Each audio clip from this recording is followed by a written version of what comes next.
আব্দুল উজ্জা শুধু শুনলেন, বাড়ি ফিরে গিয়ে চাচাকে ডাক দিয়ে বলছে, চাচা একটা বড় খবর শুনে নিয়ে এসেছি। বলে কি? বলো। আমি শুনে এসেছি মদিনায় আগমন করেছে রাহমাতাল লিল আলামিন। সুবহানাল্লাহ জোরে বলেন। মদিনায় এসেছে একজন সত্যবাদী পয়গম্বর, যার নাম হলো মুহাম্মদুর রাসূলুল্লাহ। চাচা মদিনার মানুষগুলি সব সেই রসুলের কাছে যাচ্ছে, ইসলাম কবুল করছে, কালেমা পড়ছে। আমার মন বলেছে, তাই আমি নিয়ত করেছি আমি একা নয়, আমার চাচার সাথে করে নিয়ে আমি আখেরি জামানার পয়গম্বরের কাছে চলে যাব। চাচা আপনার মনে কি হয়? চাচা বলছে, হ্যাঁ এটা আমার মনে তো বলে সে একজন ভালো মানুষ, সত্যবাদী। উজ্জা বলছে, চাচা দেরি করে আর লাভ কি? দেখেন হিদায়াত কারে বলে। বড় দেরি করে আর লাভ কি, চলুন কালেমা পড়ে নেই। চাচা বললেন, না হবে না, আমার দ্বারা সম্ভব না, আমি এখনো মানতে পারি না, আমি কালেমা পড়ব না। আব্দুল উজ্জার কলিজার মধ্যে তো নূরের তাজাল্লি লেগে গেছে। আল্লাহু আকবার বলেন। যাদের প্রতি নবীর ভালোবাসা লেগে যাবে, আল্লাহ তাদেরকে ভালোবাসবেন। কারণ আল্লাহ নিজে বললেন, আমার হাবিবের অনুসরণ অনুকরণ করো যদি তোমরা আমি আল্লাহকে পাইতে চাও। যারা আমার হাবিবের অনুসরণ করবে, কারণ ও তো সারা রাস্তা অনুসরণ করতে করতে বাড়ি যাচ্ছে। আল্লাহু আকবার বলেন। যে আমার আল্লাহ রব্বুল আলামিন এমন একজন পয়গম্বর বানিয়েছে, অনুসরণ অনুকরণ করতে করতে বাড়ি গিয়েও সেই অনুকরণ করছে। আল্লাহ সুবহানাহু ওয়া তাআলা বলেন, উজ্জারে আমি আল্লাহ তোর অনুসরণ করার কারণে তোর জিন্দেগির গুনাহ আমি আল্লাহ মাফ করে দিয়েছি। তোর আর কেউ ঠেকাইতে, আওয়াজ দিয়ে বলুন না সুবহানাল্লাহ। যারা আল্লাহকে বেশি ভালোবাসে অটোমেটিক গলার আওয়াজ বেরিয়ে পড়বে, আর যারা বকিলতা করবে চুপ করে বসে থাকবে, যা হয় হোক। কথা বলেন। আমি কিন্তু বাবা চোখ বুঝে ওয়াজ করতে পারি না, আমি দেখছি কে কি করছে, কার ঘাড় কোন দিকে, কে কার সাথে গল্প করছে, কে হাসি তামাশা করছে, সব ক্যামেরা করছে এই দুই চোখে। আব্দুল উজ্জা বলেন, চাচা কি বললেন আপনি? পড়বেন না? না। সাথে সাথে বলেন, চাচা আমি আপনাকে সাক্ষী রেখে পড়ে নিলাম, লা ইলাহা ইল্লাল্লাহু মুহাম্মাদুর রাসূলুল্লাহ সাল্লাল্লাহু আলাইহি ওয়াসাল্লাম। চাচা বলে, ভাতিজারে তুই যে কালেমা পড়লি, নবীর উপর ঈমান আনতে চাচ্ছিস, এর পরিণাম কি তুই জানিস? বলে, না তা তো জানি না। বলে, এর পরিণাম হলো আমি তোর ঘর বাড়ি দিয়েছি, ছেড়ে দিতে হবে। বলে, ছেড়ে দিলাম তো করে বুঝতে হবে। আবার বললেন, জায়গা জমিন যা দিয়েছি, ব্যবসা বাণিজ্য সব যা দিয়েছি সবগুলি হস্তান্তর কর। বলে, সব দিয়ে দিলাম। বলে, ঘরও দিয়ে দিতে হবে, থাকার জায়গাও তোমার থাকবে না। বলে, ঠিক আছে দিলাম। বলছে, চাচা তাহলে আমি কি যাইতে পারি নাকি? হাঁটা শুরু করেছেন। বলে, একটু দাঁড়াও। দাঁড়াও, তোমার গার মধ্যে যে জামাটা ওইটাও তো আমার টাকার কিনা, ওইটাও দিয়ে দিতে হবে। আব্দুল উজ্জার সাথে সাথে জামাটা খুলে দিয়ে আবার হাঁটা তৈরি করলেন। আবার ডাক দিয়ে বলে, উজ্জা তোর পণ্যে যেই কাপড়টা ওইটাও তো আমার টাকায় কিনা, ওইটাও দিয়ে দে। আব্দুল উজ্জা যাররা পরিমাণ দেরি করে নাই, পণ্যের লুঙ্গিটাও খুলে দিয়ে দিলেন। সুবহানাল্লাহ জোরে বলেন। ঈমান আনতে গিয়ে কত পরীক্ষার সম্মুখীন হয়েছে সাহাবায়ে কেরাম। এই জন্য আল্লাহ রাব্বুল আলামিন তাদের কথা বলেছেন, রাসূলের পরে তাদের স্থান দিয়েছেন, আর খেতাব দিলেন রাদিয়াল্লাহু তাআলা আনহু ওয়া রাদু আনহু। যাদের প্রতি আল্লাহ সর্বক্ষণ সর্ব অবস্থায় রাজি আর খুশি। সুবহানাল্লাহ। পণ্যের কাপড়টা খুলে দিলেন, শরীরে কোনো কাপড় নেই, কনকনে শীতের সময়। জোয়ান মানুষ, যুবক ছেলে লজ্জা স্থানটা দুই হাত দিয়ে চেপে ধরে হাঁটা শুরু করলেন। চোখ দিয়ে টপ টপ করে পানি পড়ছে। কোথায় যাবেন, কোন অবস্থায় যাবেন, কার কাছে যাবেন বুঝতে পারে না। হঠাৎ চিন্তা করলেন, দীর্ঘদিন মার সাথে দেখা নেই, মার সাথে আমার তো কোনো কথাবার্তা নেই, দীর্ঘদিন মার সাথে কোনো কথা হয় না। কিন্তু কি করব, যে দেখি মার কাছে গিয়ে কোনো রাস্তা আছে নাকি, মাও কোনো ধনী ঘরে বিয়ে হয় নাই, গরিব মানুষ। আল্লাহু আকবার বলেন। কষ্ট হচ্ছে আপনাদের? আপনারা রাগ করছেন? আব্দুল উজ্জা সরাসরি হেঁটে চলে গেলেন মায়ের বাড়ির ঘরের দরজায়। দরজার কিনারে দাঁড়িয়ে গলার আওয়াজ ছেড়ে ডাক দিলেন, মা। এমন একটা নাম, একটা অক্ষরের যখনই সন্তান মা বলে ডাক দেয় মার কলিজা ঠান্ডা হয়ে যায়। সুবহানাল্লাহ জোরে বলেন। একটা মা ডাক শোনার জন্য একটা মা তার জীবনটা পর্যন্ত বিলিয়ে দেয়। কথা ঠিক না বেঠিক? কথা বলুন না কেন? কারণ যত শত কষ্ট আছে সবগুলি মেনে নেয়, একটা কারণ হলো একটা মা ডাক শোনার জন্য। কিন্তু ওই মার সাথে কত বেয়াদবি না করে দুনিয়ার মানুষ, ঠিক কিনা জোরে বলেন? ওই মায়ের সাথে কত বেয়াদবি না করে।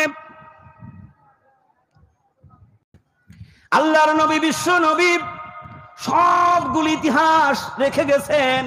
রসুলের প্রতি যত মুজিজা এসেছিল সব রেখে গেছেন। সুবহানাল্লাহ জোরে বলুন। মা ডাক শুনে দীর্ঘদিন পরে, অনেক দিন সন্তানের ডাক শুনে নাই, কিন্তু কানে আওয়াজ লাগার সাথে সাথে মার কলিজায় লেগে গেছে। এই ডাক আর কারুর নয়, এই ডাক তো মনে হচ্ছে আমার উজ্জার ডাক। মা তাড়াতাড়ি ঘরের গেটে চলে আসলেন। আসার পরে তাকিয়ে দেখেন মাথা থেকে পা পর্যন্ত একটা পোশাক নেই। মা দেখেই ওদিকে আর তাকাইতে পারে না, লজ্জা স্থানটা ঢেকে হাত দিয়ে চেপে ধরে আছে। ডাক দে বলে, উজ্জারে কেন তোর এই অবস্থা বল। উজ্জা বলেন, মা তুমি কি শুনেছো?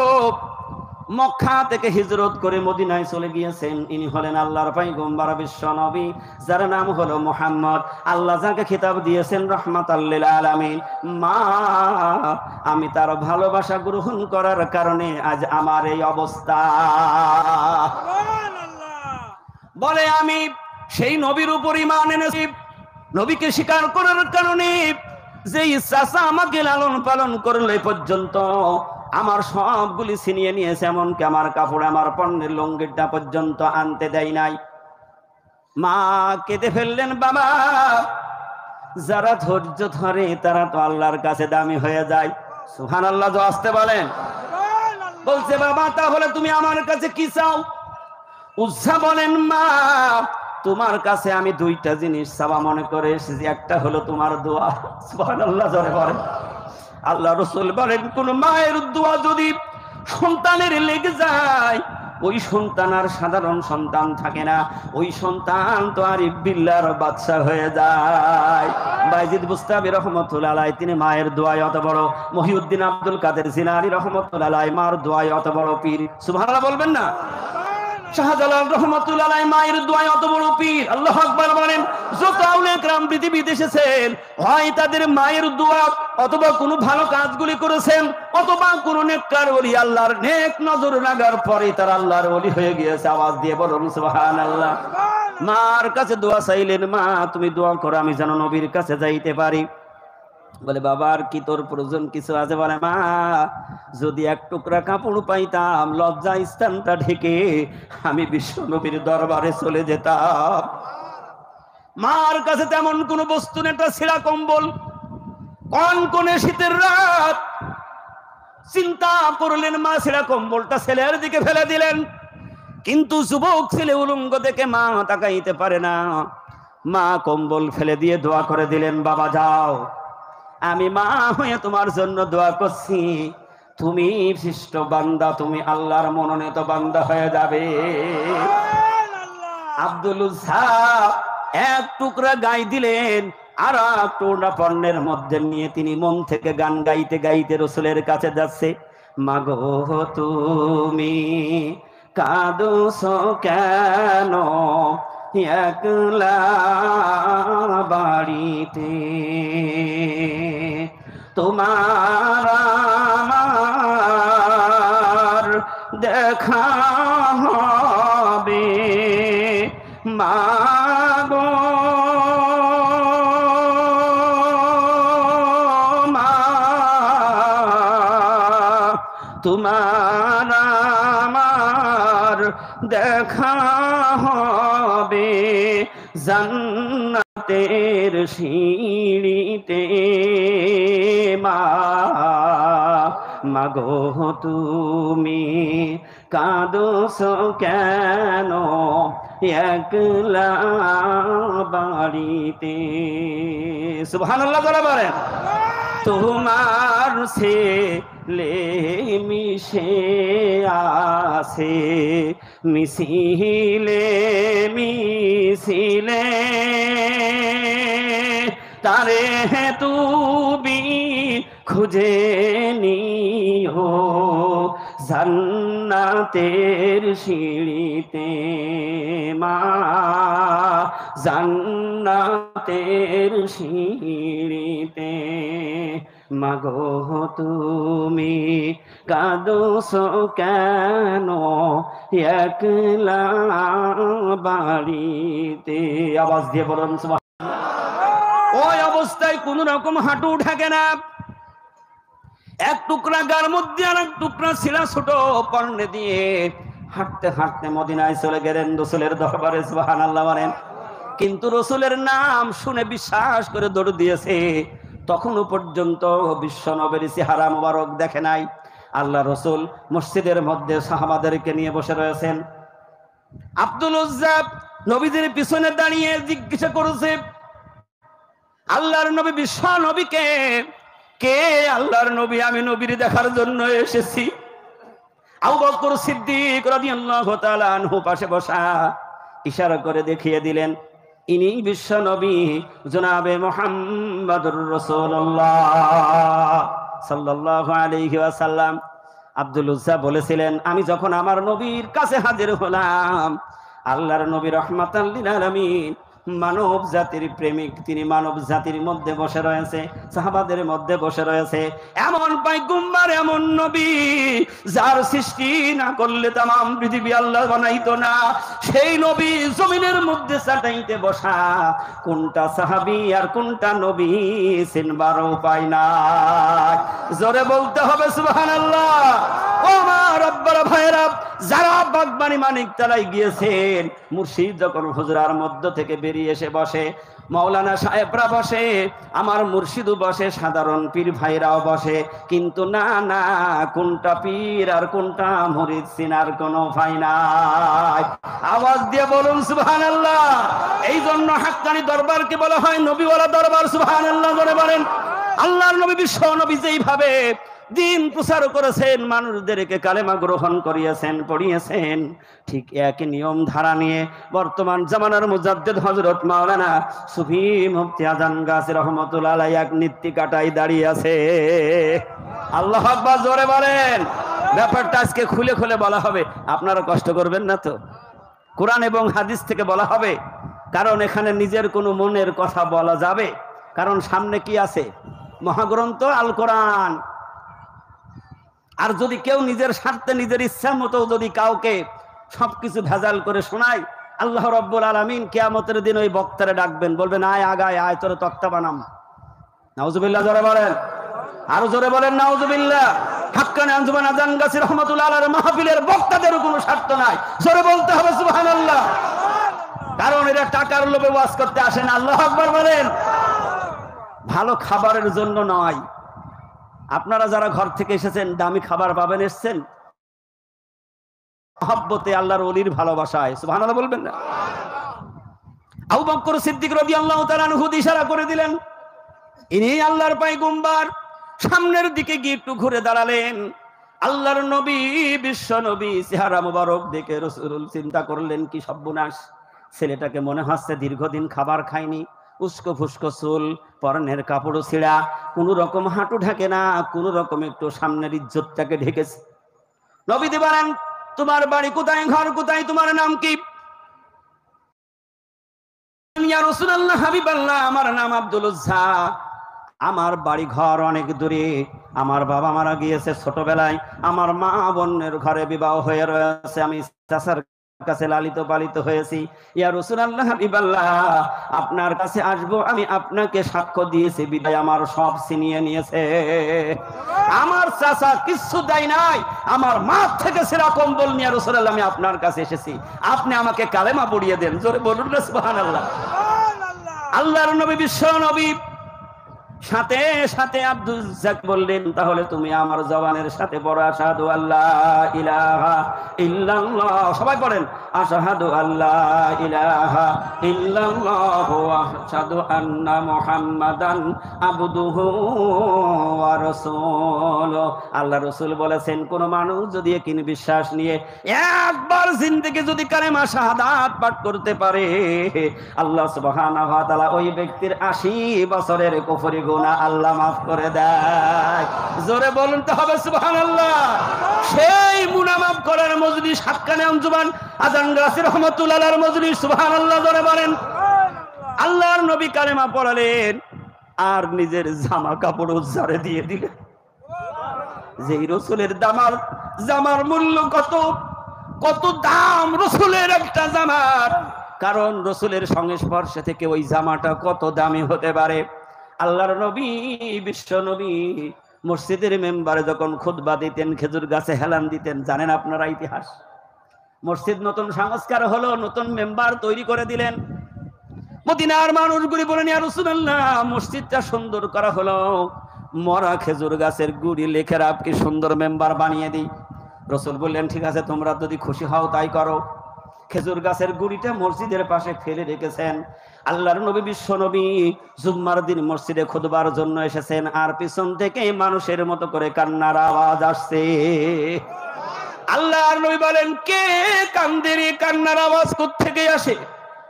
আল্লাহর নবী লক্ষ্য করে দেখলেন, এই কান্না দুনিয়ার কোন মানুষের কান্না নয়। আল্লাহ রাব্বুল আলামিন মরা খেজুর গাছটাকে জিন্দা করে মানুষের মতো করে কান্নার আওয়াজ বাগির হয়।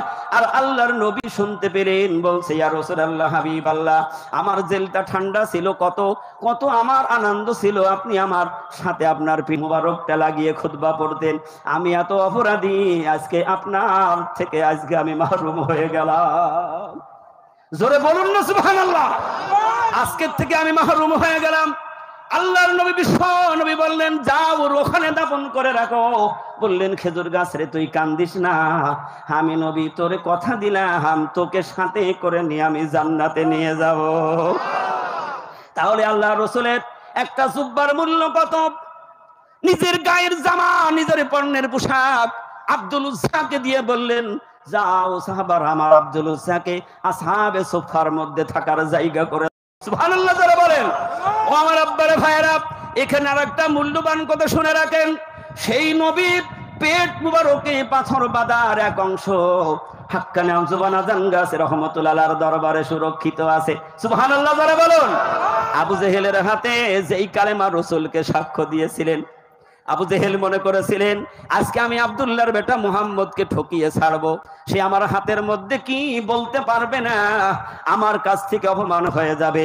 আল্লাহ বলেন, হো দুনিয়ার মানুষ, আমি আমার পয়গম্বরকে পৃথিবীতে পাঠিয়ে তাকে লাঞ্ছিত করব, বঞ্চিত করব, তোমরা কি মনে করছ? কারণ স্বয়ং আমি আল্লাহ আমার পয়গম্বরের হেফাজতকারী। সুবহানাল্লাহ জোরে বলেন। আবু জেহেল বলছে, ও ভাতিজারে মুহাম্মদ, তুমি যদি বলতে পারো আমার হাতের মধ্যে কি, তাহলে আমি বিশ্বাস করব তুমি আল্লাহর পয়গম্বর। আল্লাহ রাসূল একটু চুপ রইলেন। যখন রাসূল খেয়াল করতেন, সাথে সাথে আল্লাহর পক্ষ থেকে রাসূলের প্রতি ইলহাম হয়ে যেত। সুবহানাল্লাহ যারা বলেন।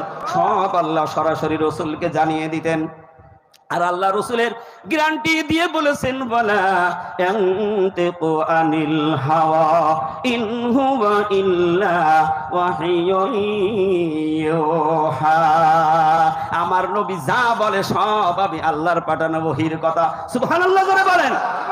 আল্লাহ রাব্বুল আলামিন আরো গ্যারান্টি দিয়ে বলেন, আমার পয়গম্বর যদি তার নিজের মন থেকে একটা কথা দুনিয়ার মানুষের সমাজে যদি ব্যক্ত করত, আল্লাহ বলেন, ওয়ালাউ তাকাউবালা আলাইনা বাদাল আকাবিন লা আখাযনা মিনহু বিল ইয়ামিন।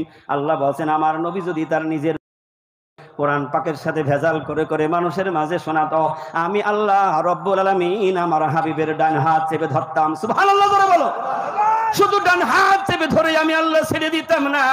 আল্লাহ স্বয়ং কালাম পাকে বলেন লা খাযনা মিনহু বিল ইয়ামিন, আমি আল্লাহ আমার পয়গম্বরের গলার কণ্ঠনালী কেটে দিতাম, কারণ আমার পয়গম্বর যা বলে সব আমি আল্লাহর কথা। সুবহানাল্লাহ, জোরে বলো। আল্লাহ রাসূল বলেন চাচা আপনি যদি মেনে নেন তাহলে বলি আপনার হাতের মধ্যে কি আছে আমি বলবো না, আপনার হাত থেকেই সাক্ষ্য দেবে। সুবহানাল্লাহ বলবেন না? যাহা মাত্র নবীজি বলেছেন হাতের মধ্য থেকে সাক্ষ্য দেবে। আবু জেহেল শুনতে পেলেন, রাসূল শুনছেন, ওই ছোট ছোট পাথরগুলি কালেমা শাহাদাত পাঠ করছে। আওয়াজ দিয়ে বলুন না সুবহানাল্লাহ। তাহলে সেই নবীর সুহবতে থাকলে সেই জিনিসটা কত দামি হয়ে যায়। হাক্কানি আঞ্জুমান আজান গাছে রহমতুল্লাহর দরবারে নবীর পরশ রয়েছে। সুবহানাল্লাহ, জোরে বলো। আর একটু জোরে বলো সুবহানাল্লাহ। আর ওই রাসূলের সংস্পর্শের ওই জিনিসটা যারা জিয়ারত করবে, আমার আল্লাহর ওলি কামিল ওলি আল্লাহ আজান গাছে রহমতুল্লাহ তিনি বলে গেলেন রাসূলের সংস্পর্শের ওই জিনিসটা যারা জিয়ারত করবে, জিয়ারত করার সাথে সাথে যেমন ফাল্গুন মাসে গাছের পাতাগুলি ঝরে যায়, যে ব্যক্তি জিয়ারত করলো তার আমল নামার গুনাহগুলি ওই রকম ঝরে গেল। আব্দুল উজ্জাকে বললো যাও আসহাবে সুফার মধ্যে থাকার জায়গা করে দাও, আর তারে কোরআনুল কারীম শিখাবা। মূল কথা বুঝতে হবে, মনে রাখতে হবে। তাহলে নবীজি প্রত্যেকের হাতে দিয়েছে মহাগ্রন্থ আল কোরআন, আর এই কোরআন দিয়ে মানুষগুলি বিশ্বের শ্রেষ্ঠ মানুষ তৈরির কারখানা করেছিলেন। জামানার মুজাদ্দিদ হযরত মাওলানা সুফি মুফতি আজান গাছি রহমাতুল্লাহ তিনি গোটা পৃথিবীর মানব জাতির হাতে এই মহাগ্রন্থ আল কোরআন তুলে দিচ্ছে। যারা এই কোরআনের কাছে আসবে ওই সকল মানুষগুলি সব পচা জায়গা থেকে তারা সুন্দর পরিবেশে এসে যাবে। সুবহানাল্লাহ, ধরে বলেন। কারণ এই কোরআন মানুষের জিন্দেগির পরিবর্তন করে দেবে। আব্দুল উজ্জাকে কালাম পাক শিখালেন। ভালো করে শুনুন, কষ্ট পাচ্ছেন আপনারা? আব্দুল উজ্জা কোরআন তেলাওয়াত করে সর্বক্ষণ। সাহাবে কেরাম নবীদের কাছে নালিশ করলো, ইয়া রাসূলুল্লাহ, হাবিবাল্লাহ, আপনার উজ্জা তো জোরে জোরে কোরআন তেলাওয়াত করে, যার তেলাওয়াতের কারণে আমরা সুফার মানুষ কেউ আর ঘুমাইতে পারি না। রাসূলের কাছে নালিশ করার সাথে সাথে আল্লাহ রাসূল কোনো কথা না বলে বললেন, তোমরা বাধা দিও না, আমার আব্দুল্লাহকে জোরে জোরে কোরআন তেলাওয়াত করতে দাও।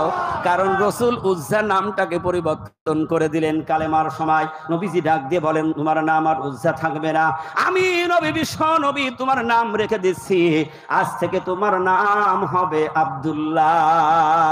আব্দুল্লাহ ছিল কার নাম?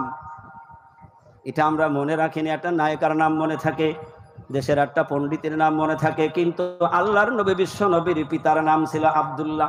আল্লাহু আকবার বলেন। নবীজি শখ করে নাম রাখলেন আব্দুল্লাহ। বাধা দেওয়ার কথা বললেন, আর বললেন তোমরা বাধা দিও না, আমার আব্দুল্লাহর ঈমান বড় দামি ঈমান। ঈমান আনতে গিয়ে ঘর বাড়ি টাকা পয়সা জায়গা জমিন এমনকি পণ্যের লুঙ্গিটা পর্যন্ত আসতে পারে নাই। সুবহানাল্লাহ, জোরে বলেন। হঠাৎ একদিন আখির জামানার পয়গম্বর বিশ্ব নবী খন্দকের যুদ্ধে রওনা করবেন, জিহাদের ময়দানে যাবেন। আল্লাহ রাসূল বিশ্ব নবী বাইতুল মাল নামক একটা ব্যাংক তৈরি করেছিলেন, সুদমুক্ত ব্যাংক। সুবহানাল্লাহ, জোরে বলেন। যেই ব্যাংকের থেকে নবীজি ঋণ দিতেন, কারোর থেকে লাভ নিতেন না। যারা অসহায় হয়ে যেতেন, বিধবা হয়ে যেতেন, তাদের ঋণ মাফ করে দিতেন। সুবহানাল্লাহ বলবেন না? লাভ তো দূরে থাক, যদি ওই বাড়ির গার্জেনের মৃত্যু হয়ে গিয়েছে ওইটাকে মাফ করে দিতেন। আল্লাহ রাসূল বললেন, বাইতুল মাল নামক ব্যাংকের তোমরা কিছু টাকা পয়সা যার যা আছে জমা দাও, কিন্তু গণহারে চান না। এই জলিল কদর সাহাবীদেরকে হুকুম করলেন। নবীজিকে কেমন ভালোবেসেছেন, চারটা শ্রেণীর কথা বলেছি, একটা একটা করে আপনাদের সামনে তুলে ধরবো। আল্লাহর নবী বিশ্ব নবী এই কথা বলার সাথে সাথে সাহাবে কেরাম বড় বড় তহবিল নিয়ে এনে দিচ্ছেন। ওমর, ওসমান, আলী সবাই দিচ্ছেন। আবু বকর সিদ্দিক রাদিয়াল্লাহু তাআলা আনহু চিন্তা করেন, আমি তো আগেই সব উজাড় করে দিয়েছি, আমার তো আর কিছু নেই। কিন্তু নবীজি যেহেতু চাদর মুবারক দিয়ে রেখেছেন, ঘরে চলে গেলেন। ঘরে যাওয়ার পরে দেখলেন 2 কেজি মতো গম আছে আর 2-1টা দিরহাম পড়ে আছে। ওটা ছোট্ট থলের মধ্যে করে নিয়ে ঘর থেকে বেরিয়ে আসছেন। আবু বকর সিদ্দিক রাদিয়াল্লাহু তাআলা আনহুর স্ত্রী বলছেন, স্বামী আমার, তোমার সব সম্পদ তো তুমি রাসূলের শানে বিলিয়ে দিয়েছো, আমি তো কিছুই দিতে পারি নাই। আবু বকর জবান দিয়ে বলে ফেললেন, তোমার যদি কিছু থাকে বড় সুযোগ তুমি দিতে পারো, বড় সুযোগ আজকে, তোমার কিছু থাকলে তুমি দিতে পারো। বললো তাহলে একটু দাঁড়াও। পরনের কাপড়টা খুলে ভাঁজ করলেন, ভাঁজ করে খাজুরের চাটার পাটি দিয়ে নিজের শরীরটাকে ঢেকে স্বামীর হাতে তুলে দিয়ে বললেন, যাও যাও যাও, আখরি জামানার পাইগম্বার বিশ্ব নবীর চাদর মোবারকে দিয়ে দিও। আওয়াজ দিয়ে বলুন না সুবহানাল্লাহ। কি ভালোবাসা! আল্লাহ নিজে বলেছেন, আমাকে পাইতে হলে হাবিবুকুমুল্লাহ, আমার হাবিবের অনুসরণ অনুকরণ করো, হাবিবকে ভালোবাসো। যারাই ভালোবাসবে তাদের আমি আল্লাহ পুরস্কার করব, তাদের জিন্দেগির গুনাহগুলি আমি আল্লাহ আগে মাফ করে দেব। সুবহানাল্লাহ জোরে বলেন। আপনারা কষ্ট পাচ্ছেন, দেখবো অনেক ফাঁকা ফাঁকা করে বসেছেন। আমি এখনো বলছি একটু আগে আসেন না, মিস্টার ইবলিস খুব ঘোরাঘুরি করছে, ফাঁক পালি বসে পড়বে, আসুন সামনের দিকে আগে আসুন। আল্লাহর নবী বিশ্ব নবীর চাদর মুবারকে সবাই দিয়েছেন বড় বড়, কিন্তু আবু বকর সিদ্দিক যাই দেখছেন বড় বড় তহবিল আসছে, ছোট্ট দান কি করে নবীজির চাদর মুবারকে দেব। মদিনার একটা মসজিদের পিলারের ওপর আবু বকর সিদ্দিক দাঁড়িয়ে রয়েছে। আল্লাহ রাসূল বিশ্ব নবী বললেন, আমি সবাইকে দেখতে পাই, আজকে আমার আবু বকর আমি দেখি না কেন? আর ওদিকে আব্দুল উজ্জা, তার তো কিছু নেই, মাও নেই বাবাও নেই, এখন সব তো আল্লাহ আল্লাহ রসুল, তার কোনো সম্পদ আছে নাকি? কিছুই নেই, খালি হাতে কান্নাকাটি করছে আর ডাক দিচ্ছে, মালিক আমি কত হতভাগা, আমার একটা সম্পদ নাই যে আজকে বিশ্ব নবীর চাদর মুবারকে আমি অংশগ্রহণ করতে পারলাম না। কেঁদে কেঁদে পাগল হয়ে যাচ্ছে। সুবহানাল্লাহ জোরে বলুন। নবীর ভালোবাসা কারে বলে? যখন রাসূল ওই কথা বলেন, আবু বকর ছোট্ট থলে এনে নবীজির হাতে দিলেন, হাতে দেওয়ার সাথে সাথে থলে খানা ঢালছে, আর আল্লাহর নবী বিশ্ব নবী জবান দিয়ে বলে ফেলেন, সকলের দানের তুলনায় আবু বকরের দানের পাল্লা আজকে ভারী হয়ে গেছে। আওয়াজ দিয়ে বলতে হবে সুবহানাল্লাহ। সাহাবায়ে কেরাম মনের মধ্যে চিন্তা করলেন কি সর্বনাশ। ওমর মনে মনে চিন্তা করছে, সম্পদ তো 3 ভাগ করে 1 ভাগ এনেছি, 2 ভাগ রেখে এসেছি। উসমান বলেন অর্ধেক এনেছি আর অর্ধেক ঘরে রেখে এসেছি। আর আবু বকর সিদ্দিক সামান্য 2-1 কেজি গম আর 2-1টা দিরহাম দিল। নবীজি কেন বললেন সবার দানের তুলনায় তার দানের পাল্লা ভারী? এই কথা সাহাবায়ে কেরাম মনে মনে কল্পনা করেছেন।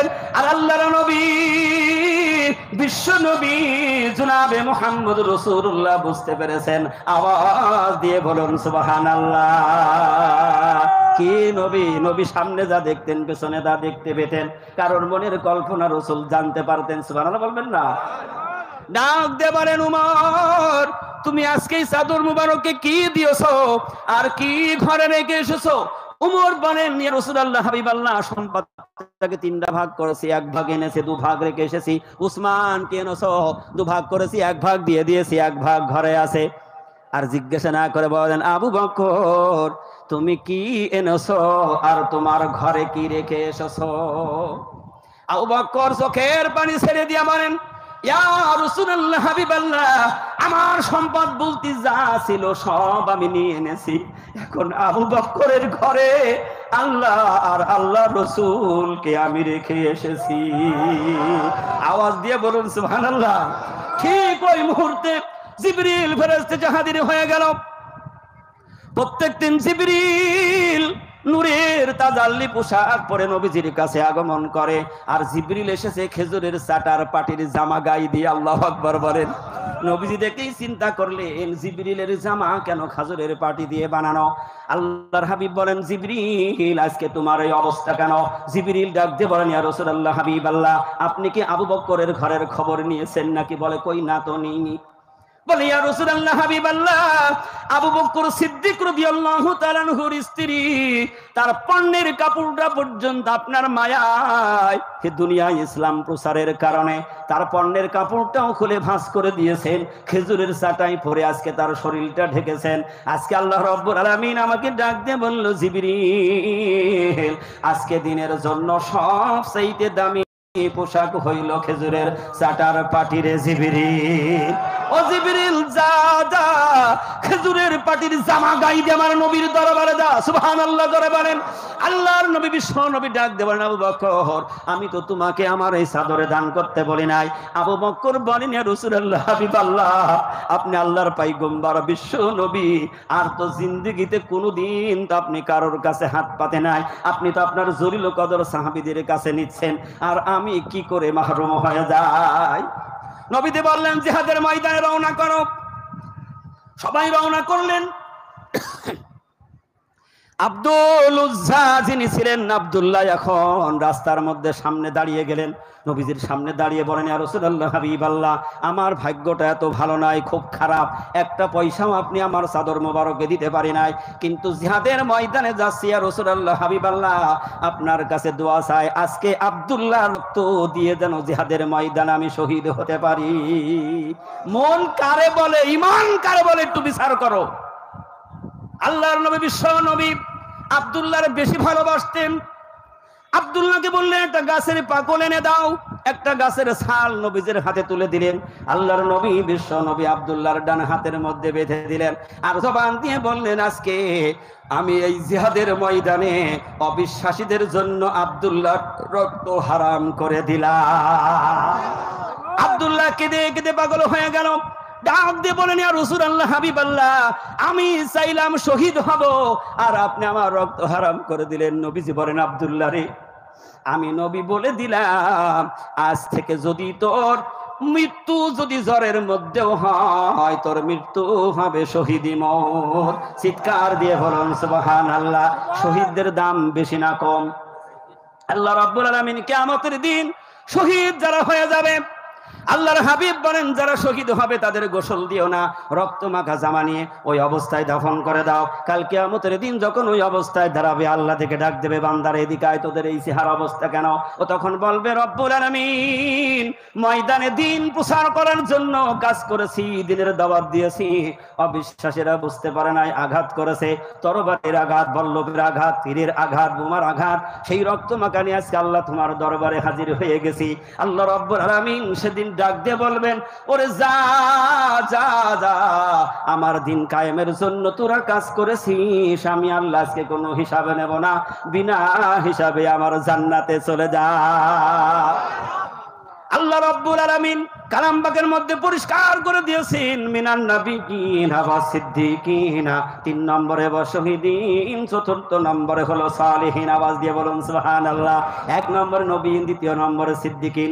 সিদ্দিকিনরা তারা বিশ্ব নবীর পরে যারা খলিফা নিযুক্ত হয়ে গেল, আবু বকর সিদ্দিক, উমর সিদ্দিক, উসমান সিদ্দিক। সুবহানাল্লাহ জোরে বলেন। সুবহানাল্লাহ। জিহাদের ময়দান থেকে ফিরে আসলেন, আব্দুল্লাহর জ্বর এসে গেল, জ্বরের মধ্যে আব্দুল্লাহর মৃত্যু হয়ে গেল। নবীজি খবর পেলেন, হুকুম করলেন, যাও আব্দুল্লাহর জন্য কবর তৈরি করো। আবু বকর উমরকে বললেন, যাও তারে গোসল দিয়ে নিয়ে আনো। সুবহানাল্লাহ জোরে বলেন। কবর হয়ে গেল, রাতে দাফন হবে। বিশ্ব নবী কবরের মধ্যে গিয়ে দাঁড়িয়ে আছেন, কেউ জানে না। ওদিকে আবু বকর উমর দুজনা আব্দুল্লাহর লাশটা ঘাড়ে করে নিয়ে আসছেন। বিশ্ব নবী ডাক দিয়ে বলেন, খবরদার তোমার ভাইয়ের সঙ্গে যেন কোনো বেয়াদবিটা না হয়ে যায়। নবীজির অনুকরণ করনেওয়ালা বান্দার মূল্য কত, দাম কত, শোনরে মুসলমান, দিল দিয়ে শোনো। বলল, খবরদার কোনো বেয়াদবি হয় না। আস্তে করে নিয়ে আসলেন। নবীজি কবরের মধ্যে নেমে 2 হাত দিয়ে ধরলেন। সুবহানাল্লাহ জোরে বলেন। নিজ হাতে কবরের মধ্যে শুইয়ে দিলেন। আর একজন বাতি হাতে করে দাঁড়িয়ে আছেন, তিনি আর কেউ নয়, তিনি হলেন হযরতে বিলাল রাদিয়াল্লাহু তাআলা আনহু। নবীজির পাশে আর একজন দাঁড়িয়ে আছেন, তিনি হলেন নবীজির জলিল কদর সাহাবী। এবার নবীজি কবর শেষ হয়ে গেল, 2 দিকে 2 হাত ছাট করে দিয়ে ডাক দিলেন, রব্বুল আলামিন, এই আব্দুল্লাহর প্রতি আমি সকাল থেকে সন্ধ্যা পর্যন্ত রাজি আর খুশি ছিলাম। আয় আল্লাহ, আপনি আব্দুল্লাহর জন্য রাজি আর খুশি হয়ে যান। আল্লাহর নবীর সাহাবী হযরতে আব্দুল্লাহ ইবনে মাসউদ রাদিয়াল্লাহু তাআলা আনহু অস্থির হয়ে যাচ্ছেন, চিৎকার দিয়ে কেঁদে কেঁদে বলেন, আল্লাহ, আজকের এই কবরটা যদি আমি মাসুদের কবর হয়ে যেত, না জানি আমার ভাগ্য কত বড় হয়ে যেত। জোরে বলুন না সুবহানাল্লাহ। ওই সকল সাহাবীরা তারা ছিলেন শহীদিন, সিদ্দিকিনরা তাদের ওই রকমের মৃত্যু হয়ে গেছে। সিদ্দিকিনদের ব্যাপারে একটা ছোট্ট ঘটনা শোনেন। হযরত আবু বকর সিদ্দিক কত দামি তারা, হঠাৎ একদিন বললেন, উমর, আমার যেদিন মৃত্যু হয়ে যাবে তোরা কোথায় রাখবি মনে করেছিস? আমি একটা কথা বলে যাচ্ছি, আমি আবু বকর সিদ্দিক মারা গেলে বিশ্ব নবীর রওজার পাশে তোরা আমার রেখে দিস। উমরে ফারুক রাদিয়াল্লাহু তাআলা আনহু বলেন, আমি পারবো না, আমার ক্ষমতা নেই রাসূলের রওজার পাশে মাটি সরিয়ে ওখানে কবর তৈরি করা। আবু বকর সিদ্দিক রাদিয়াল্লাহু তাআলা আনহু বলেছিলেন, ও উমর, আমার নবীর কাছে অনুমতি নিবি? নবী তো দুনিয়ায় আছে না নাই? দুনিয়া বিদায় নিয়ে চলে গেছে, কিন্তু রাসূলের কোনো মৃত্যু নাই। সুবহানাল্লাহ জোরে বলেন। সিদ্দিকিনদের কোনো মৃত্যু নাই, শহীদিনদের কোনো মৃত্যু নাই। কামেল ওলি আল্লাহ সালিহিন যারা, তারাও মৃত্যুবরণ করে না। প্রত্যেক ইমানদার মুমিন মুমিনাতেরও মৃত্যু নেই, শুধু দুনিয়া থেকে পরিবর্তন হয়ে যাওয়া। সুবহানাল্লাহ জোরে বলেন। আল্লাহ রাসূলের কাছে অনুমতি নিবা, রাসূল যে জিন্দা তার প্রমাণ দেখেন। আবু বকর সিদ্দিক রাদিয়াল্লাহু তাআলা আনহুর ইন্তেকাল হয়ে গেল, কোথায় দাফন দেবেন? কারণ ওসিয়ত করেছে রাসূলের পাশে দিবি। আল্লাহ রাসূল যদি অনুমতি না দেয়, ও ওমর, তোদের মন যেখানে চায় আমার সেখানে রেখে দিবি। লাশ মুবারক রওজার পাশে নিয়ে গিয়ে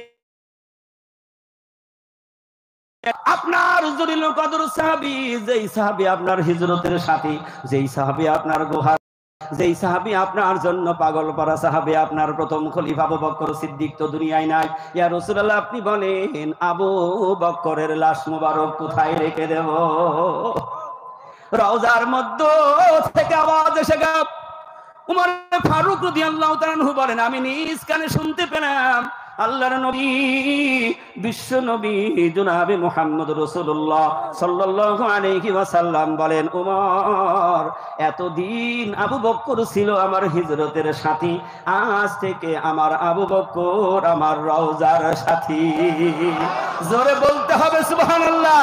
তাহলে আল্লাহর নবীর পরে যাদের স্থান, সিদ্দিকিনদের কথা আল্লাহ বলেছেন, তাদের মূল্য আল্লাহর কাছে কথা বলো। এই জন্য কালাম পাকের মধ্যে আল্লাহ বলেন, মিনান নাবিয়িনা ওয়া সিদ্দিকিনা ওয়াশ শুহাদা ওয়াস সালিহিন। আওয়াজ দিয়ে বলুন সুবহানাল্লাহ। চতুর্থ নম্বরে সালিহিন, তো তারা হলো কামেল ওলি আল্লাহ। কামেল ওলি আল্লাহ, ওলি আল্লাহ শুধু নয়, কামেল ওলি আল্লাহ। সুবহানাল্লাহ জোরে বলেন। আল্লাহ রাব্বুল আলামিন ওলি আল্লাহর ব্যাপারে কালাম পাকের মধ্যে স্পষ্ট করে বলে দিয়েছেন, আল্লাহ যেহেতু ঘোষণা করেছেন কোন মানুষের না মানার কোন রাস্তা নেই। কথা বলুন ঠিক না বেঠিক? আপনি যত বড় আলেম হন আর মুহাদ্দিস হন আর মুফতি হন, হাফেজ হন, কারি হন না কেন, আল্লাহর কথার উপরে কারোর কোনো মূল্য নাই। ঠিক না বেঠিক? ওলি আল্লাহর কাছে মানুষ কেন যাইতে হবে এ কথা কেউ বলে নাই, স্বয়ং আল্লাহ রাব্বুল আলামিন কালামে হাকিমের মধ্যে পরিষ্কার করে দিয়েছেন। ওই চতুর্থ নম্বরে তারা হলো কামেল ওলি আল্লাহ। কালাম পাকের মধ্যে তার ব্যাপারে দলিল রয়েছে। আর শুধু তাই নয়, আল্লাহর নবী, বিশ্ব নবী জনাবে মুহাম্মদ রাসূলুল্লাহ সাল্লাল্লাহু আলাইহি ওয়াসাল্লাম একদিন সাহাবাদের মধ্যে দাঁড়িয়ে বলছেন, আমার সাহাবারা, ও আমার সাহাবারা, একটা বড় সুসংবাদ শুনে নাও।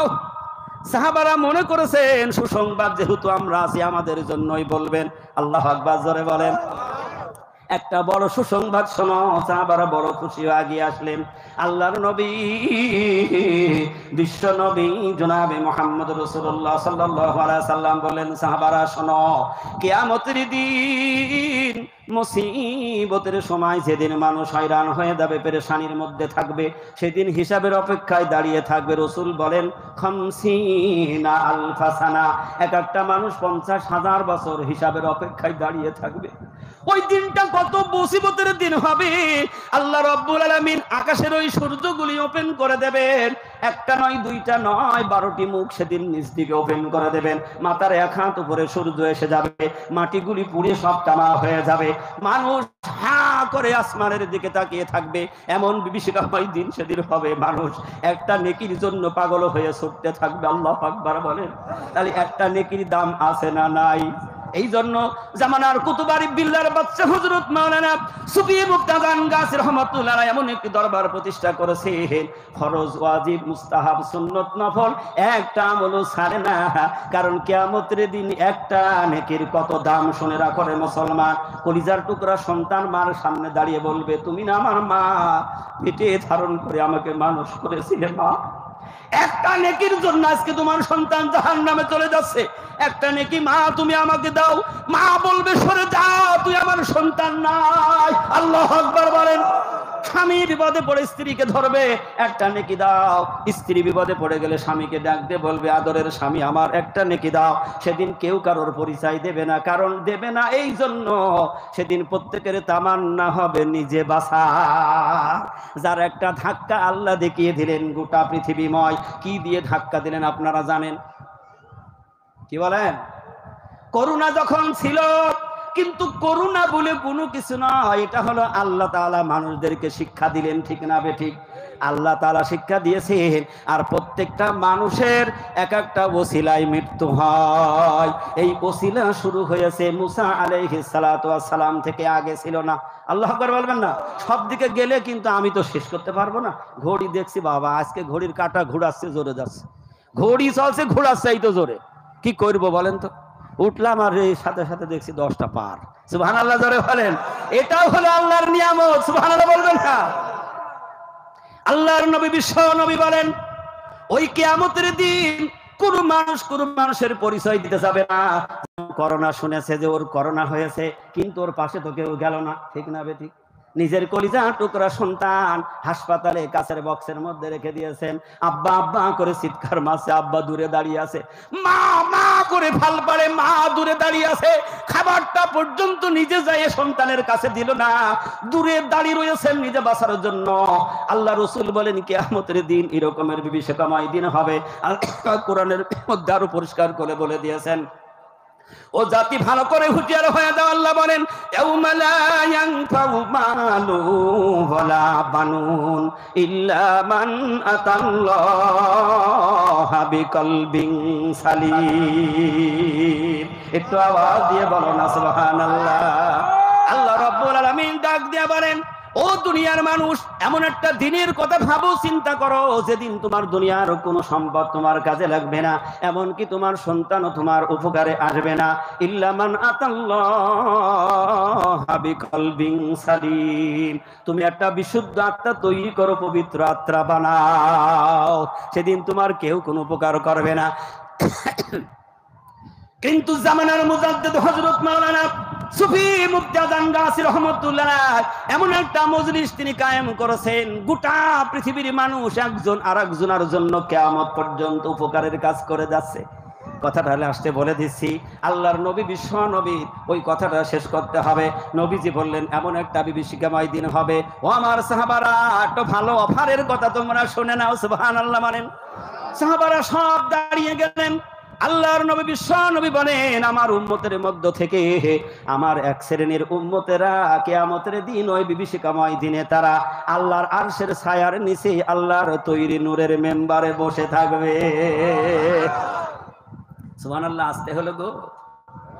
আল্লাহ রাসূল বলেন, আমার উম্মতের মধ্য থেকে এক শ্রেণীর উম্মতেরা তারা আল্লাহর আরশের ছায়া সেদিন তাদের মাথায় থাকবে, নূরের মেম্বারের উপরে তারা বসে থাকবে। আবু বকর সিদ্দিক বড় খুশি হয়ে নবীজিকে জিজ্ঞেস করেছে, অন্তরের মধ্যে বলছে, আল্লাহ রাসূল যদি আমাদের এই জামানার কথাটা বলে তাহলে আমাদের আরো অফার। সুবহানাল্লাহ বলবেন না? জিজ্ঞাসা করলেন, ইয়া রাসূলুল্লাহ, হাবিবাল্লাহ, আপনার উম্মতের মধ্যে তারা কারা? আল্লাহর নবী বিশ্ব নবী জনাবে মুহাম্মদ রাসূলুল্লাহ আল্লাহর কালাম পাক তেলাওয়াত করে শোনালেন, আলা ইন্না আউলিয়া আল্লাহি লা খাউফুন আলাইহিম ওয়ালা হুম ইয়াহজানুন। জোরে বলুন না সুবহানাল্লাহ। কারণ আপনার তামাম জিন্দেগীর সব প্রশ্নের উত্তরগুলি এই কালাম পাকের মধ্যে আল্লাহ ওহী করে দিয়েছে। আপনি কোনটা জিজ্ঞাসা করবেন কালাম পাক বলে দেবে, আপনার কোন সমস্যা কালাম পাক বলে দেবে, কিভাবে আপনি খানা খাবেন তাও কালাম পাকে বলে দেবে, কিভাবে রাষ্ট্র চালাবে একজন তাও কালাম পাক বলে দেবে, আপনার সংসার জীবন কিভাবে চালাবেন তাও কালাম পাক বলে দিচ্ছে, আপনি ব্যবসা বাণিজ্য করবেন তাও বলে দিচ্ছে, চাষবাস করবেন কিভাবে তাও কালাম পাকের মধ্যে আছে। সুবহানাল্লাহ বলবেন। আল্লাহর নবী বললেন ওমর সাহাবারা তারা হলো আল্লাহর বন্ধু, তারা কামেল ওলি আল্লাহ, তাদের ব্যাপারে আল্লাহ আরো পরিষ্কার করে জানিয়ে দিয়েছেন আল্লাযীনা আমানু ওয়া কানু ইয়াত্তাকুন। আল্লাহ নিজে বলছেন আমার কামেলিন ওলি আল্লাহ যারা, তারা হলো 1 নম্বরের ঈমানদার। সুবহানাল্লাহ বলবেন না? 1 নম্বরের ঈমান আল্লাহ তারা, এবং তারা তাকওয়া পরহেজগারি। তাকওয়া তাকেই বলা হয় যার অন্তরে যত আল্লাহর ভয় তার তাকওয়া তত বড়। একটু খেয়াল করি আজান গাছি রহমতুল্লাহ আলাইহি কোন দরজার ঈমানদার ছিলেন এবং কত বড় তাকওয়ার আল্লাহর ওলি তিনি ছিলেন। একটু ভাবুন, একটু চিন্তা করুন, কেউ যেন অন্যদিকে নেবেন না, পরিষ্কার কথা কালাম পাক সামনে। হঠাৎ একদিন একজন মুরিদকে আজান গাছি রহমতুল্লাহ আলাইহি নিজে বলে দিলেন বাবা এই টাকাটা নে বাজারে যা, আজকে একটু লাউ শাকের ভাজি খাবো কিনে নিয়ে আয়। একটু ভাবুন হাক্কানি দরবার আজান গাছি রহমতুল্লাহ আলাইহির দরবারের সাথে অন্যান্য কিছু আপনারা মিলিয়ে দেখবেন। আমি কিন্তু বলি না ও খারাপ সে খারাপ বলি না, আপনারা একটু মিলাবেন। কাকে হক বলে আমরা স্বীকার করব, কার কাছে যাব, আল্লাহ কার কাছে যাবার কথা বলেছেন সেই দলিল আমি কোরআনের আয়াত দিয়ে আপনাদেরকে শোনাবো। জোরে বলতে হবে সুবহানাল্লাহ। আজান গাছি রহমতুল্লাহ আলাইহি বলে দিলেন বাবা যা বাজার থেকে কিছু লাউ শাক কিনে নিয়ে আয়। মুরিদ হেঁটে হেঁটে যায় আর চিন্তা করছে আমার মুর্শিদ খাবে, আর ওই বাজারের বাসি শাক নাকি কবে কান কেটে নিয়ে আসছে ওইটা কিনবো না। আমার নিজের তো লাউ খেত আছে, লাউ গাছ তো প্রায় লোকের বাড়ি থাকে কি থাকে না, লাউ গাছ চেনেন তো, কদু কদু লাউ গাছ। চিন্তা করলো আমারও তো হালাল জমির উপরে লাউ গাছ আছে, বাড়ি গিয়ে সুন্দর তরতাজা লাউয়ের ডুগাগুলি কেটে কেটে দরবারে নিয়ে এসেছেন। আল্লাহু আকবার বলেন। একটু ভাবুন নবীওয়ালা দরবার কেন বলা হয়েছে বাগবাড়ি মানিকতলায়? শাকের আটি দেখেই হুজুর কেবলা বললেন বাবা কত টাকা দিয়ে তুমি কিনেছো? আমি যে টাকা দিয়েছি ওই টাকায় এত সুন্দর ডুগা নিয়ে আনা সম্ভব হয় না। আল্লাহর ওলিদের অন্তরের কথা জানে কে? জোরে বলুন কে জানে? প্রত্যেক ওলি আল্লাহর মধ্যে আল্লাহ একটা লুকিং পাওয়ার দিয়ে থাকে, যেই অন্তরের ওই লুকিং চোখ দিয়ে তামাম দুনিয়া ভ্রমণ করতে পারে। জোরে বলতে হবে সুবহানাল্লাহ। যেই প্রমাণ করে দিয়েছিলেন মহিউদ্দিন আব্দুল কাদের জিলানী রাহমাতুল্লাহ আলাইহি, সুবহানাল্লাহ জোরে বলেন। তিনি তো আমরা বড় পীর যাকে বলি, তিনি তার প্রমাণটা করিয়ে দিয়ে গিয়েছিলেন। আস্তে আস্তে শোনন। বললো বাবা কত টাকা দিয়ে কিনছিস? বলে হুজুর টাকাও রয়েছে, শাক নিয়ে এনেছি। বলে কে কোত্থেকে আনলি? বলে হুজুর আমার নিজের ক্ষেত আছে, আমি ওখান থেকে সুন্দর নিয়ে কেটে নিয়ে এনেছি, এই টাকাটা নেন। সাথে সাথে বললেন ওরে বাবা আজকে আমার আর শাক ভাজি খাওয়া হলো না। একটু ভাবো কোন দরজার ওলি আল্লাহর মজলিসে বসেছো, যার আল্লাহর হুকুমে বাগবাড়ি মানিকতলায় আল্লাহর ওলি বসে রয়েছে। জোরে বলতে হবে সুবহানাল্লাহ। বললো বাবা আমার শাক ভাজি আর খাওয়া হলো না। পুরি টপ টপ করে চোখ দিয়ে পানি পড়ছে, সর্বনাশ কি না অপরাধ করলাম, কেন বাজারে টানলাম না? বললো বাবা আমি খাইতে পারবো না। বলছে হুজুর আমার মধ্যে কোনো হারাম নেই, আমি নামাজ পড়ি ওজিফা পড়ি সব আমার হালাল আছে। বলছে বাবা সব ঠিক আছে, আমি খারাপ তো বলি নাই তোমারে কোনো কিছু। সুবহানাল্লাহ জোরে বলেন। বলে বাবা এটা নিয়ে গিয়ে তুমি তোমার সন্তান বিবি বাল বাচ্চা নিয়ে খাবে, আমি আর খাবো না। বারবার অনুরোধ করে বাবা হুজুর আমার মুর্শিদ কেন আপনি খাবেন না? সাথে সাথে না বলে আর পারলেন না, বললেন বাবা আমি আজান গাছি রহমতুল্লাহ আলাইহি কত বড় যে তুমি আমার নামে গাছের ডুগা কেটেছো। আল্লাহু আকবার বলে।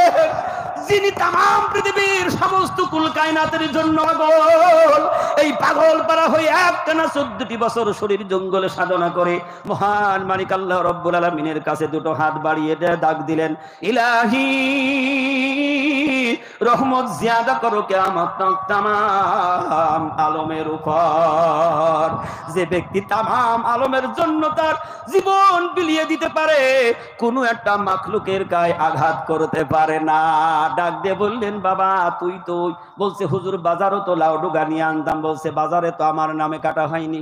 সুবহানাল্লাহ জোরে বলেন। কোন দরজার ওলি আল্লাহ, আল্লাহর বন্ধু কারে বলে?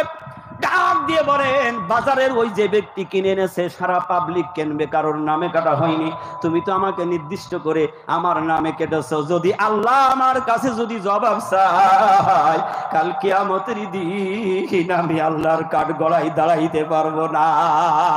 বাবারে অনুরোধ, যা তুই নিয়ে গিয়ে তোর সন্তানগুলি নিয়ে যা, সে তাদেরকে খাওয়া। কিন্তু আমরা হইলে মারহাবা দিতাম, যাক যা আনেছিস বড় খুশি। ঠিক না বে ঠিক? কথা বলুন না কেন? ঠিক না বে ঠিক? কিন্তু বুঝতে হবে আল্লাহর ওলি কারে বলে, আল্লাহর দোস্ত কারে বলে? যিনি তামাম কুল কায়নাতের সমস্ত মাখলুকের জন্য দোয়া করলেন। আল্লাহ তো সেই কথাটা কালাম পাকের মধ্যে বলেছেন, ওয়া রাহমাতি ওয়াসিয়াত কুল্লা শাই। আল্লাহ বলেন গোটা পৃথিবী আমি আল্লাহ রহমত দিয়ে বেষ্টন করে রেখেছি। আর সুফি মুক্তাদান গাছ রহমতুল্লাহ আলাইহি আরিফ বিল্লাহর বাদশা তিনি হাত তুলে রব্বুল আলামিনকে ডাক দিলেন, ও মালিক, তামাম মাখলুকের প্রতি তোমার রহমতটা বাড়িয়ে দাও। জোরে বলুন না সুবহানাল্লাহ। যেই মানুষটা রহমতের দোয়া চায়, সেই মানুষ কখনো মানুষের ক্ষতি করতে পারে না।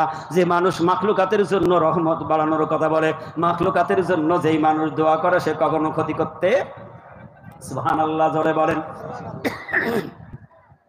এই জন্য আল্লাহ রাব্বুল আলামিন দ্বিতীয় সূরা ইউনূসের 63 নম্বর আয়াতে ওলি আল্লাহদের গুণের কথা বলেছেন, আল্লাযীনা আমানু ওয়া কানু ইয়াত্তাকুন।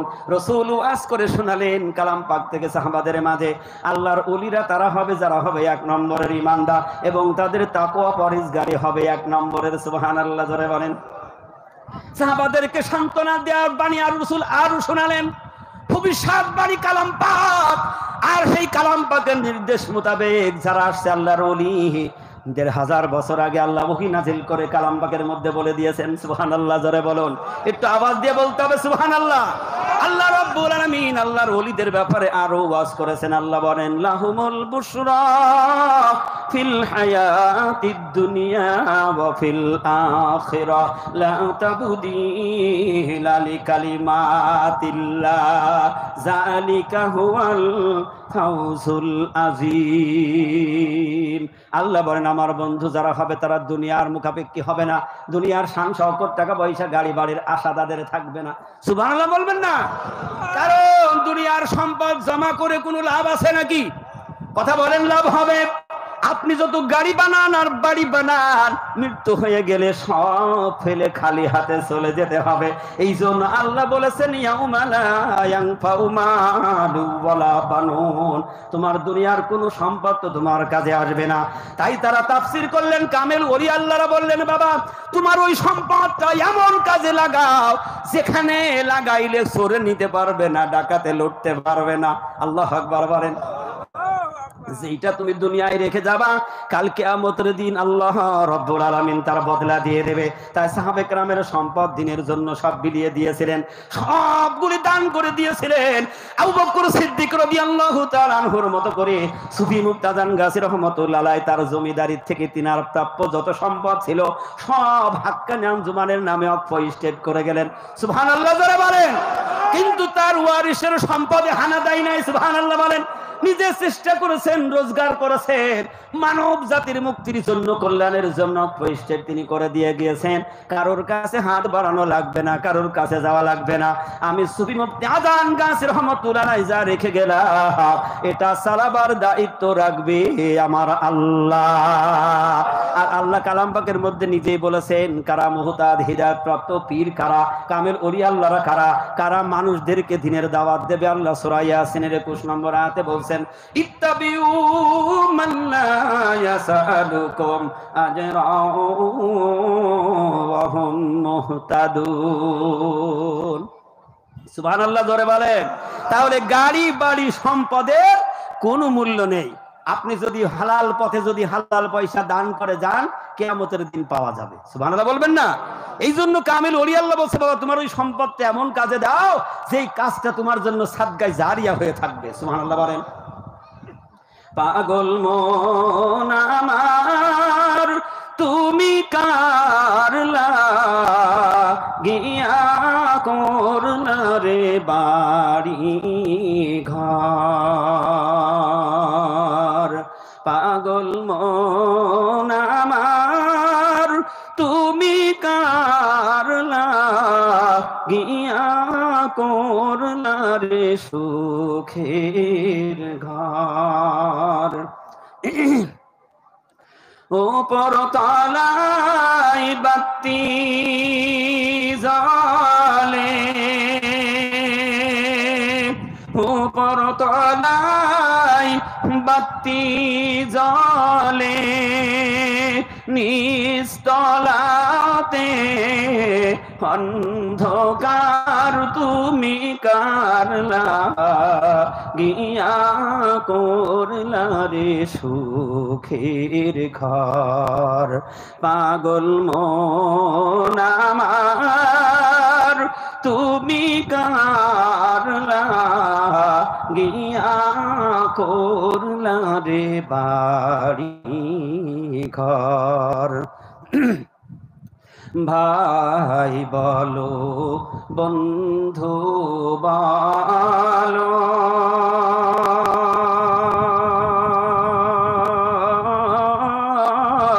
কেউ নয় যে আপন তোমার। ভাই বলো বন্ধু বলো, কেউ নয় যে আপন তোমার। দু চারটা দিন কেঁদে হো, দুই চারটা দিন কেঁদে হো, রাগবে না তো খোঁজ খবর তুমি কার লাগিয়া করলা রে সুখের ঘর। পাগল মন আমার তুমি কার লাগিয়া করলা রে বাড়ি ঘর। উপর তলায় বাতি জ্বলে, উপর তলায় বাতি জ্বলে, নিস্তলাতে অন্ধকার তুমি কার লাগিয়া করলা রে সুখের ঘর। পাগল মন আমার তুমি কার লাগিয়া করলা রে বাড়ি ঘর। হাক্কানি দরুদ শরীফ পড়ি। আল্লাহুম্মা সাল্লি ওয়া সাল্লিম।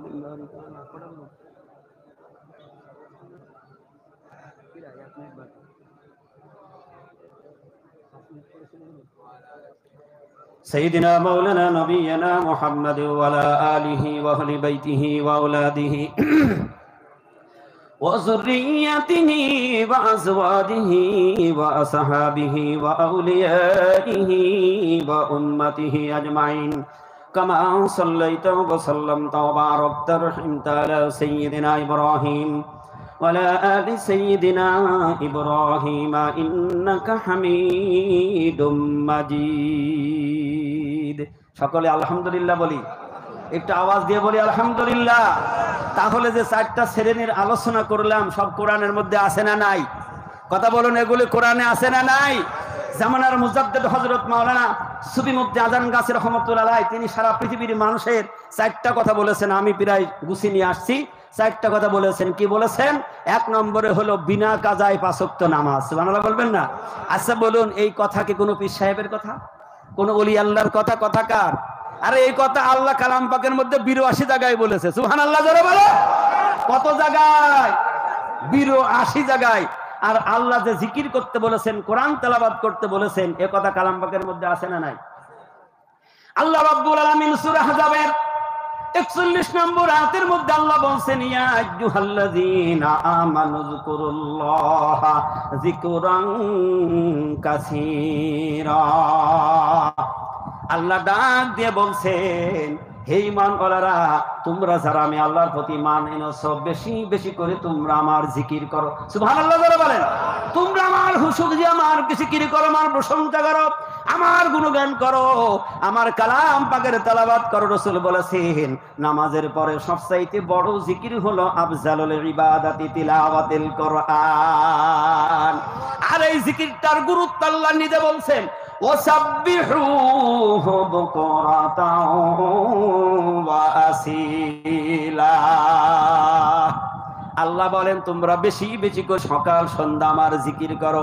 সকাল আর সন্ধ্যার কথা কেন বলেছেন? এই দুইটা সময়ের মহান গুরুত্ব আছে না নাই? এই গুরুত্ব বোঝে তারা, কোরআন পড়ে যারা। সুবহানাল্লাহ জোরে বলো। এই গুরুত্ব তো তারা বুঝবে যারা কোরআন পড়ে, কারণ সকল সমস্যার সমাধান হলো মহাগ্রন্থ আল কোরআন। সুফি মুফতি আজান গাছী রহমাতুল্লাহ আলাইহি নামাজের পরে ওয়াজিফার কথা বলে দিলেন।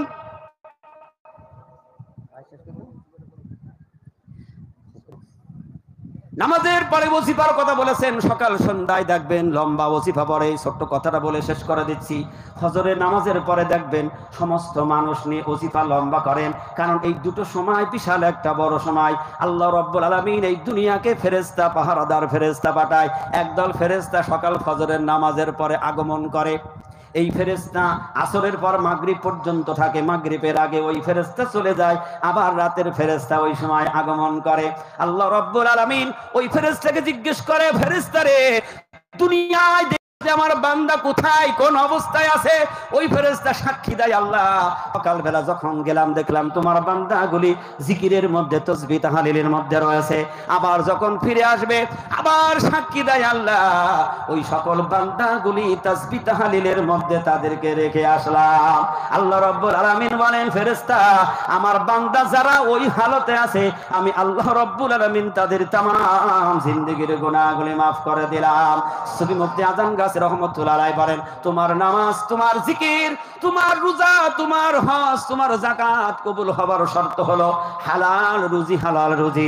শুধু মুক্ত জীবন তৈরি করো, হালাল রুজি রুটি খাও। কারণ আল্লাহ রাব্বুল আলামিন হুঁশিয়ার করে রাসূলের উপরে ওহী নাযিল করে বললেন, ইয়া আইয়ুহার রাসূলু কুলু মিনাত তাইয়্যিবাতি ওয়া আমালু সালিহা।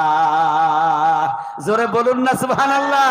আল্লাহ রাব্বুল আলামিন রাসূলকে ডাক দিয়ে বলেন, হে রাসূল, আগে হালাল খাও, আমল সালেহ করো। জামানার কুতুব আরিফ বিল্লাহর বাদশা হযরত মাওলানা সুফি মুফতি আজান গাছী রাহমাতুল্লাহ আলাইহি 3 নম্বরের দাওয়াত দিলেন, হে বিশ্বের মানুষ, সুদ থেকে সব বেঁচে থাকো, শুধু মুক্ত জীবন তৈরি করো, কোনো প্রকার হারামের সাথে সম্পর্ক করো না, কারণ সুদের বড় গুনাহ আল্লাহ আল্লাহ রাসূলের সাথে যুদ্ধ করার মতো সমপূর্ণ গুনাহ। সুদের সবচেয়ে ছোট গুনাহ নিজের আপন মায়ের সাথে জিনা করার সমতুল্য গুনাহ। নাউজুবিল্লাহ বলে। এই জন্য আল্লাহর ওলিরা দুনিয়ার সমস্ত মানব জাতিগুলি তাদেরকে বাঁচানোর জন্য, অন্ধকার থেকে নূরের রাস্তায়, আলোর রাস্তায় দাঁড় করানোর জন্য তাদের চেষ্টা। তাই জামানার মুজাদ্দিদ হযরত মাওলানা সুফি মুফতি আজান গাছী রাহমাতুল্লাহ আলাইহি 4টা কথা বলে দিলেন। 4th নম্বরে বললেন, সাধ্যমতো তাকওয়া পরহেজগারি করো। সুবহানাল্লাহ বলেন। এই জন্য আজকে আমরা যে মজলিসে উপস্থিত হয়েছি, এই মজলিস হলো কামেল ওলি আল্লাহর মজলিস। সুবহানাল্লাহ বলবেন না? যে কথা, একটা ছোট্ট কথা আমি আগে বলে রেখেছি, সেটা বলা হয়নি। আল্লাহ রাব্বুল আলামিন হাদিসে কুদসির মধ্যে বলেছেন, মান আদালি ওয়ালিয়ান ফাকাদ আযানতু বিল হারবি। আল্লাহ নিজে বলেন, যারা আমার ওলি আল্লাহর সাথে দুশমনি করে, আমি আল্লাহর পক্ষ থেকে তাদের যুদ্ধ ঘোষণা। ছোট্ট কথাটা 1 মিনিটের মধ্যে শেষ করি। বাইজিদ বুস্তামি রহমাতুল্লাহ আলাইহি তিনি একটা মজলিসে আলোচনা করছেন, কত বড় গুরুত্বের কথা। তো একজন যুবক ছেলে, বেশ সেই রকমের যুবক, বাইজিদ বুস্তামি রহমাতুল্লাহ আলাইহির সামনে পা লম্বা করে বসে আছে। তো বাইজিদ বুস্তামি রহমাতুল্লাহ আলাইহি মজলিস শেষ করে ওই যুবককে বললেন, এই যুবক, তোমার পা কি ভাঁজ হয় না? কালাম পাক রয়েছে, পাটা ওইদিকে লম্বা করে ওই যুবক বসে আছে। যুবক মনে করেছেন উনি মানুষ, আমিও মানুষ, এই মানুষের মধ্যে পার্থক্য আছে না নাই? তারা হলো আল্লাহ তাআলার মনোনীত বান্দা এবং আল্লাহ তাআলার বন্ধু কামেল ওলি আল্লাহরা। তো যুবক পা সাত করে বসে আছে, উনি রহস্যময় করে বললেন, হুজুর আমার পায়ে আরাম। নাউজুবিল্লাহ জোরে বলেন। তার পা আরাম না ভালো? আল্লাহর ওলি কিছুই বলে নাই, মজলিস শেষ করে চলে গেলেন। সব মানুষ উঠে চলে যাচ্ছে, ওই যুবক আর উঠতে পারছে না, পা শক্ত হয়ে গিয়েছে। নাউজুবিল্লাহ জোরে বলেন। এই জন্য আল্লাহ বলেন, মান আদারি ওলিয়ান ফাকাদ আযানতু বিল হারবি। যারা আমার ওলি আল্লাহর সাথে দুশমনি করে তাদের সাথে আমি আল্লাহর যুদ্ধের ঘোষণা। আল্লাহ ওই কথাটা সহ্য করে নাই, তুমি আমার বন্ধুর সাথে চালাকি করো। আর উঠতে পারছে না, পা শক্ত হয়ে গিয়েছে, পঙ্গু বানিয়ে দিলেন সাথে সাথে আল্লাহ। কিন্তু দেখা গেল তার ঘরে সন্তান হলো, সেই সন্তান পঙ্গু হলো, ওই ঘরে সন্তান পঙ্গু হলো, 3 পুরুষ ওই অভিশাপ ভোগ করলো। নাউজুবিল্লাহ জোরে বলেন। সেখানে প্রমাণ করা হচ্ছে যে একটা তীর যখন নিক্ষেপ করা হয়, রাইফেলের গুলি যখন ছোড়া হয়, ওই গুলি যে দিক থেকে ঢোকে সামান্য ছিদ্র হয়, যে দিক থেকে বেরিয়ে যায় ভেঙে চুরে অনেক বড় করে ধ্বংস করে নিয়ে যায়। এই জন্য আমি আপনাদের অনুরোধ করে বলি, আল্লাহর ওলিরা তারা হলো খাস আল্লাহর বন্ধু। এই জন্য আমরা মানি আর না মানি, যেন ওলি আল্লাহর সাথে বেয়াদবিটা না হয়ে যায়। আল্লাহ পাক আমাদের সকলকে আমার 5 কামেল মুর্শিদের হুকুম মতো নিজের জীবনটা যেন আমরা চালাইতে পারি। কারণ রসুলের জামানা এখন নেই, সিদ্দিকিনদের জামানা নেই, শহীদিনদের জামানা নেই। এই জামানা হলো কামেল ওলি আল্লাহর জামানা। আমাদের আল্লাহর হুকুমে ওলি আল্লাহর কাছে যাইতে হবে, রাস্তা হলো একটা। এই জন্য আল্লাহ পাক যেন ওলি আল্লাহর হুকুম মতো জীবনটা চালাবার তৌফিক দান করে। সকলে বলি আমিন, আল্লাহুম্মা আমিন। ওয়া আখিরু দাওয়ানা আনিল হামদুলিল্লাহি রাব্বিল আলামিন। হাক্কানি দরুদ শরীফ।